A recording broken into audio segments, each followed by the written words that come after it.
Il est charmant, dont le premier titre a été Paris, je t'aime, un film de 1931 de Louis Mercanton, qui signera également la version suédoise de ce film avec la même distribution.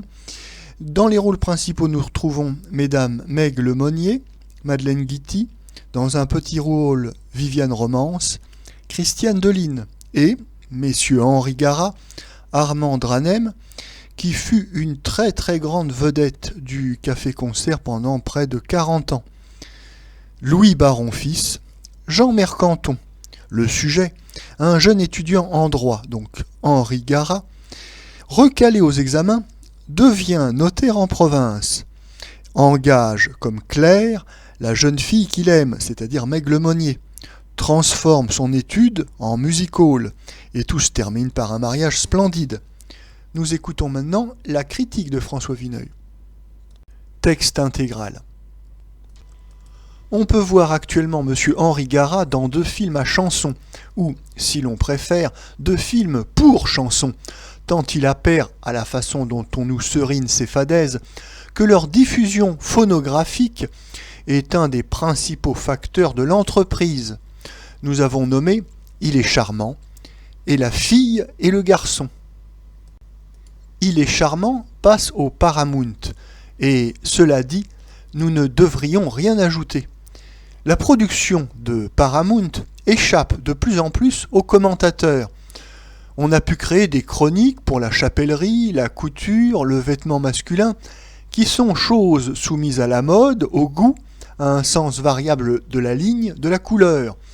Il n'y a pas de chronique de l'épicerie ou de la quincaillerie. Les producteurs de la Paramount suivent des principes fort voisins de ceux qui régissent ces honorables négoces. Ils ont établi un type de marchandise. Nous n'avons pas prisé la qualité de cet article, nous l'avons dit.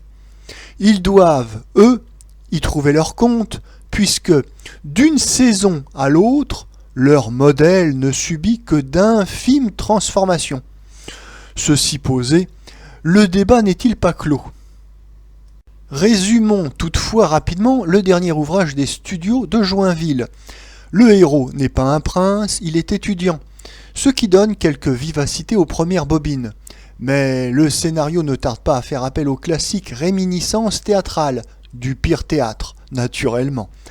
Il nous transporte dans une province caricaturale où l'on s'ennuie, parce que tout y est impossible, faux, et avec cela usé.